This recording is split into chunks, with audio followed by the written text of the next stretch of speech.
Welcome back, everybody. This is the Now Morning Show right here on TTT. And also, if you're listening on Talk City 91.1 FM, special good morning to all of you. Now, we're going to speak with our sister island, Tobago, sweet, sweet Tobago. And we're going to find out what it's all about this morning. Good morning. Good morning. It's good to be here. Oh, yes. Carrie, how are you doing? Good to have you. Good to have you. I'm doing great. And yourself? Yes, it's always a pleasure. It's a wonderful morning here in Trinidad and Tobago, and you know I'm enjoying most of it. Oh, yes. We had a little inclement weather here in Trinidad, well, at least earlier this morning when I was on my way up. How is it in Tobago? Well, so far we have experienced overcast conditions, and we are expecting, based on the projection by the Meteorological Service, that there is a strong possibility that we will have some weather during the course of the day. So we're asking all of you out there to be prepared. Yeah. All right. And speaking about preparation, you know, today, November the 5th, is World Tsunami Awareness Day. So we are, you know, preparation is key, but, you know, let's find out a little more in depth of, firstly, what is a tsunami? What can it be defined as? Certainly, one of the things that is important is that we must understand that to understand the hazard, you have to know the characteristics of the hazard. A tsunami has been described as a series of waves. As you know, the term tsunami was made very popular by Western media. Back in the day, they used to call it tsunami, or it's a Japanese word that comes from the word. I know you like the Orient style, so it will be nice for you to know that it means harbor wave.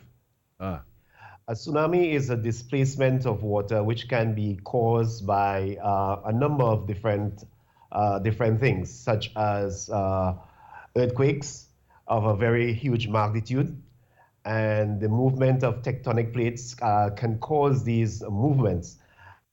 And it's important for us to understand, as we move around in our daily lives, that we are exposed to tsunamis. So today, being the 5th of November, the world is taking a very sharp look on the awareness of tsunami, that persons need to be cognizant of this particular type of threat that we live with on a daily basis. That brings me to my next question. How prone are we in Trinidad and Tobago for tsunamis?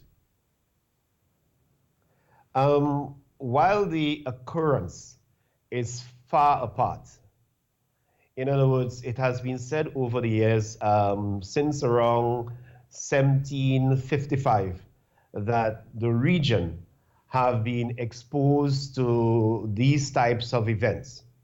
Now, Carrie, there are two types that we need to bring into sharp focus based on the amount of time that we have this morning.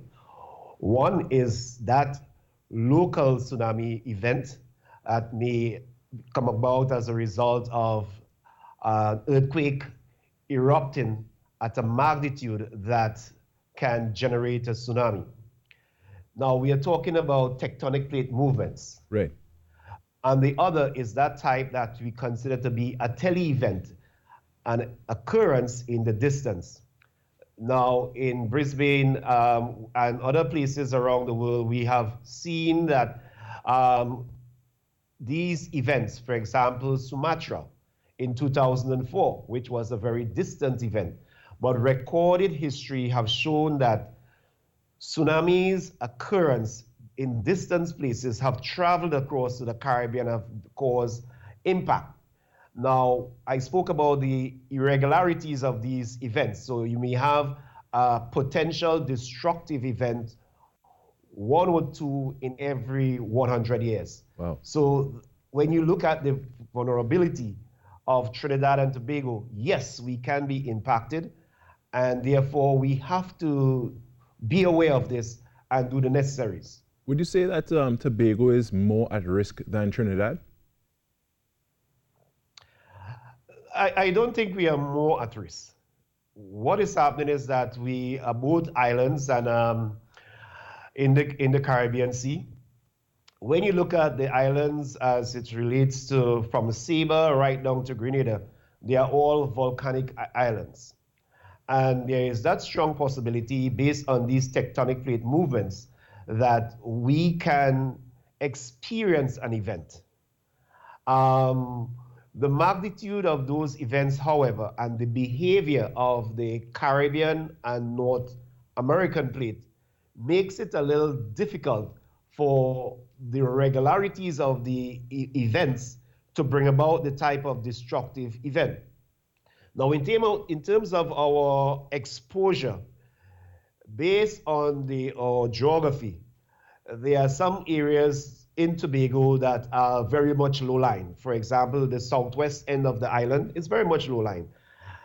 And I was just having a conversation before I came on set with some colleagues, and I was saying one of the beautiful things about Tobago is that apart from the southwestern end of the island, or those that live in that area, everybody else can make a 200-meter dash and get to high ground. And that is very encouraging. That's good news. Now, the threat of tsunami as it relates to Kikemjeni, it's difficult to have an interview and don't speak about Kikemjeni, right, because of where Kikemjeni is just located 12 miles north of Grenada. But over the years, tsunami generated by Kikemjeni have not been destructive. And based on the scientific research, it is quite clear that a tsunami generated at this stage by Kikemjeni will not cause destruction to either Trinidad and Tobago as it relates to a tsunami. That is fantastic news. And just before we close off, what measures does TEMA have in place for such a disaster? Following the Sumatra earthquake that generated that serious tsunami event, TEMA would have started the progress of working towards outdoor tsunami early warning systems. To date, we have 4 on the island, most of which are concentrated in the southwestern end of the island. Also, we would have done some mapping. We would have done an inundation map of the entire island, with special focus on the southwest of the island, which we know is most vulnerable. Education programs that will allow persons to know that, these are the threats. And also we would have done work in the area of developing apps. At this stage, we are able to push the tsunami warning tone on those outdoor sirens to your mobile phone. So I will want to use this opportunity to advise all of Trinidad and Tobago that if you're going to be prepared, information will be that key that will help you to survive a tsunami threat. That's download the TEMA virtual app and allow yourself to know. We'll push it directly to your phones, apart from the outdoor warning sirens. All right. This program began in 2008, where we started installing these sirens. And on a monthly basis, we test these sirens the first Thursday of every month between 11:30 and 12 o'clock in the day, every month. All right. Well, thank you so much, Alan Stewart of TEMA, for giving us that wonderful information, especially as today is the International Tsunami Awareness Day.